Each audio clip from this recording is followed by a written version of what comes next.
A dengue é uma doença infecciosa, é uma arbovirose, ou seja, uma doença que necessita de um artrópode hematófago para transmitir o seu agente causal. No caso da dengue, transmite o vírus dengue. O vírus dengue é um vírus do gênero Flavivírus e a gente tem 4 sorotipos do vírus dengue: sorotipo 1, 2, 3 e 4.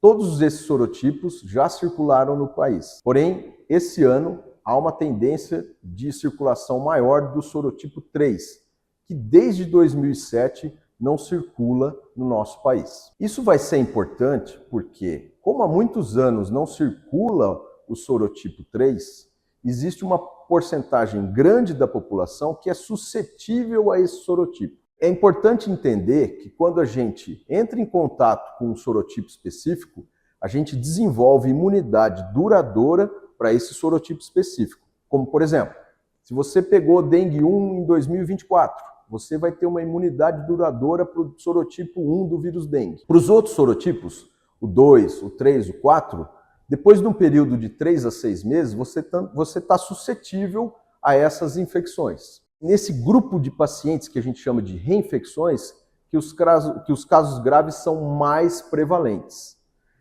A questão do dengue 3 é que a gente tem uma população com exposição aos outros sorotipos e que nunca entraram em contato com o sorotipo 3. Então há uma tendência maior de maior número de pacientes infectados com uma maior gravidade. A sintomatologia da dengue, ela é conhecida por todos. O paciente apresenta febre de início súbito, que dura em torno de 3, 5 dias, no máximo 7 dias, acompanhado de dor no fundo dos olhos, dor articular, dor no corpo, vômitos, pode apresentar diarreia, normalmente não causa sintoma respiratório, a não ser em casos graves, e durante um período ali de 3º, 4º dia, uma porcentagem dos pacientes pode apresentar uma vermelhidão no corpo, que a gente chama de racho cutâneo. Isso são sintomas prevalentes na dengue.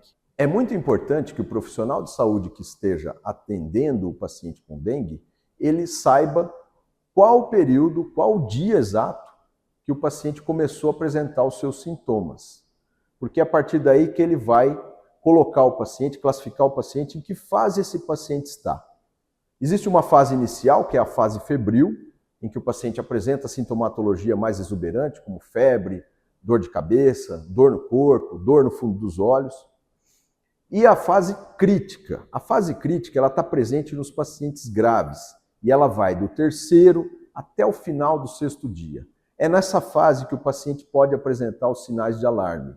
Então, quando o paciente chega a um pronto-socorro ou a um consultório, entre o período de 3º a 6º dia, é sempre muito importante saber em que período esse paciente está e saber se ele apresenta os sinais de alarme, porque é a partir daí que o tratamento vai ser feito da forma mais adequada possível. Depois desse período, existe uma fase chamada fase de recuperação. Além de saber em que fase o paciente está da dengue, se é na fase febril, na fase crítica, na fase de recuperação, é também de extrema importância que a gente saiba classificar a dengue. Antigamente a gente usava o termo dengue hemorrágica, né? Existia esse termo dengue hemorrágica.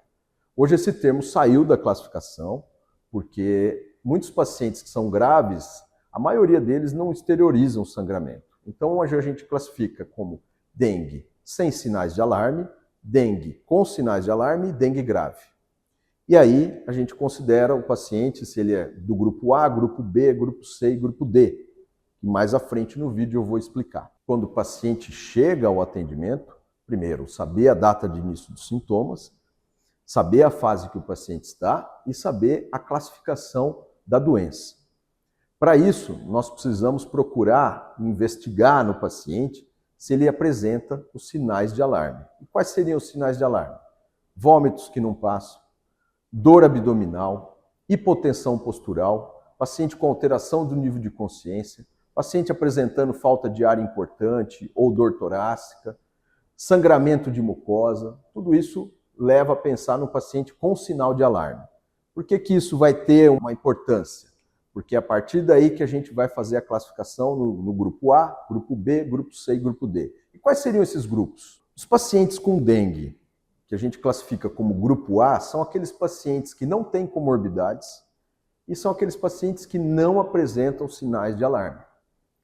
Pacientes do grupo B são pacientes com comorbidades ou que têm alguma tendência hemorrágica, com prova do laço positiva, ou com alguma alteração externa que mostra que o paciente está tendo alguma manifestação hemorrágica, como, por exemplo, a presença de petequias em membros inferiores ou em outras partes do corpo. O grupo C são os pacientes que apresentam sinais de alarme e o grupo D são aqueles pacientes que apresentam sinais de alarme, mas já, além dos sinais de alarme, ele já vai apresentar algumas alterações que levam a pensar em insuficiência de múltiplos órgãos ou má perfusão dos órgãos, como por exemplo, o paciente que entra em choque, que faz hipotensão, faz disfunção orgânica. Como conduzir o paciente, por exemplo, no grupo A? O grupo A é responsável por mais de 90% dos casos dos pacientes com dengue, normalmente nos prontos-socorros, nos consultórios ou até no próprio hospital. Esses pacientes do grupo A, eles precisam ser orientados a fazer a hidratação, que é o tratamento da dengue, é o paciente se manter muito bem hidratado. Em média, o paciente com dengue ele deve receber em torno de 60 ml por quilo por dia. Isso você vai dividir em soro de reidratação oral, 1/3 em soro de reidratação oral e 2/3 desse volume todo em outros líquidos. E é muito importante que esse paciente seja orientado quanto à presença de sinais de alarme para que, caso ele apresente algum sinal de alarme, ele retorne ao local de atendimento para que ele seja atendido da forma mais correta possível. O grupo B são aqueles pacientes que apresentam alguma comorbidade, seja doenças pulmonares, cardiológicas, doenças autoimunes, doenças hematológicas, oncológicas, e os pacientes que estão nos extremos da idade, maior que 65 anos, menor que 1 ano de idade, as gestantes ou o paciente que tem alguma condição social específica. Esse paciente a gente classifica no grupo B. O grupo B também entra aqueles pacientes que apresentem a prova do laço positiva. Esse paciente também vai ficar no grupo B, o que mostra que está havendo algum sinal de extravasamento e é importante que esse paciente seja classificado no grupo B.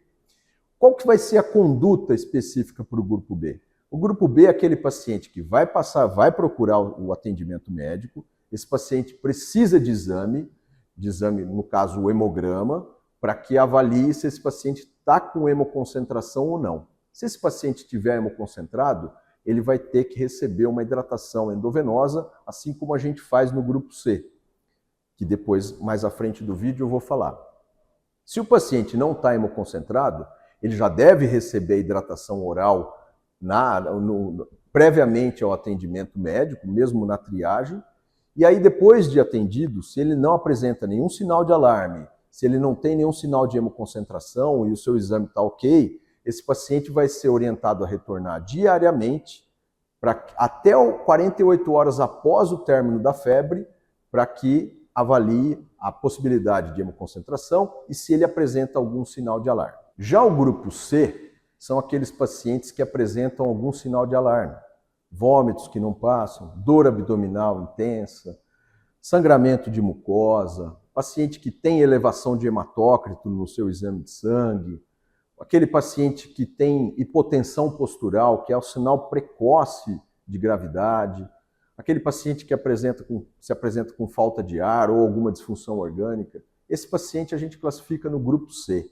Esse paciente ele precisa ser internado, receber uma hidratação endovenosa, na primeira hora fazer 10 ml por quilo e depois na segunda hora mais 10 ml por quilo de solução fisiológica e avaliados os exames para que esse paciente seja ou internado com tratamento de manutenção por hidratação ou eventualmente se esse paciente precisa de uma unidade de terapia intensiva. Então é sempre importante pesquisar o sinal de alarme para que a hidratação seja mais precoce possível para que o paciente não venha a ter complicações e falecer da doença.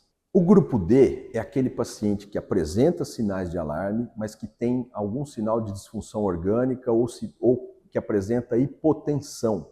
Esse paciente é aquele paciente que a gente fala no nosso dia a dia, no jargão médico, é aquele paciente que já apresenta sinais de choque, que está com a pressão arterial muito baixa. Esse paciente, com certeza, ele precisa ser conduzido para uma unidade de terapia intensiva e lá ser feita a hidratação conforme o protocolo do Ministério da Saúde, para que esse paciente tenha a recuperação volêmica, né, a quantidade de líquido que ele receba, preencha aquele vaso sanguíneo e não tenha complicação pelo vírus dengue.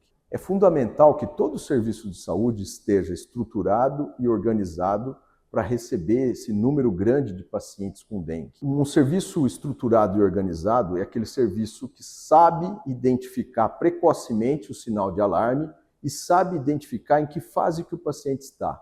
E, principalmente, dê o tratamento adequado para que esse paciente não venha a ter complicações e para que a gente não tenha óbitos por dengue. Na maioria das vezes, os óbitos por dengue são evitáveis. E isso acontece com estrutura e organização. As formas graves da dengue, elas vão ser mais prevalentes nos pacientes com comorbidades e principalmente nos pacientes idosos. Então é fundamental que o médico que esteja atendendo e conduzindo um paciente com dengue, seja ele no grupo C, no grupo D ou até no grupo B, ele saiba avaliar cada paciente e saiba conduzir esse paciente da melhor forma possível. O quanto de volume de infusão de soro esse paciente deve receber. E para isso é importante você saber em que fase esse paciente está, qual a classificação dele, quais são suas comorbidades, para que esse paciente não desenvolva uma gravidade maior ou até vir a óbito. A prevenção da dengue é algo que toda a população já conhece, né? Eliminar os criadouros para que o mosquito não se desenvolva e a gente não tenha muitos casos de dengue. O mosquito transmissor do vírus dengue, que é o Aedes aegypti, ele tem a preferência por água limpa, água parada, e a maioria dos criadouros estão dentro das residências. Acredita-se que 80% dos criadouros estejam dentro das residências. É fundamental que o próprio morador ele procure na sua casa se tem algum foco para que diminua a incidência de mosquitos na região e assim diminuir os casos de dengue. Uma outra forma de prevenção são as vacinas. Existe a vacina da Sanofi, que foi uma vacina já disponibilizada há mais de 10 anos, mas ela é indicada para pacientes que já tiveram dengue. Hoje, a gente tem a vacina do laboratório Takeda, chamada Qdenga. Essa vacina ela é aplicada em 2 doses e está indicada para pacientes de 4 a 60 anos. E é essa vacina hoje que está no Programa Nacional de Imunização, nesse momento imunizando a faixa etária dos adolescentes. Uma outra vacina que está para ser lançada é a vacina do Instituto Butantan, que vai ser aplicada em 1 dose. Porém, ela ainda não está disponível. Nós temos que aguardar, porque a vacinação em 1 dose vai permitir que a gente imunize muito mais pessoas. Outra questão fundamental é que o paciente que esteja suspeito ou diagnosticado com dengue, ele não tome alguns tipos de remédios que podem levar a uma gravidade maior. Como, por exemplo, ácido acetil salicílico, anti-inflamatórios, como cetoprofeno, diclofenaco, nimesulida. Isso é contraindicado para os pacientes suspeitos ou confirmados com dengue. Existem algumas situações em que o paciente usa AS, que é o ácido acetil salicílico, ou outros antiagregantes plaquetários, em que o paciente precisa usar por doenças coronarianas, como por exemplo. Então, o protocolo do Ministério da Saúde tem uma parte do protocolo que orienta como conduzir esse paciente com o uso de antiagregantes plaquetários, principalmente nos pacientes portadores de doença coronariana. Então, primeiro de tudo, nós precisamos atuar na prevenção. E a prevenção ela só acontece quando a gente elimina os criadouros do Aedes aegypti. Isso é o primeiro ponto. O segundo ponto é estruturar e organizar o serviço de saúde para que o paciente seja atendido da melhor forma possível. O terceiro ponto é saber identificar em que fase o paciente está, quais são suas comorbidades, classificar a dengue da forma correta para que o paciente receba o melhor tratamento possível e não venha apresentar complicações pelo vírus dengue. A dengue é uma doença importante, é uma doença com uma incidência muito alta, é uma doença que lota os prontos-socorros, lota os hospitais, mas é fundamental que a gente saiba classificar e evite as formas graves e os óbitos.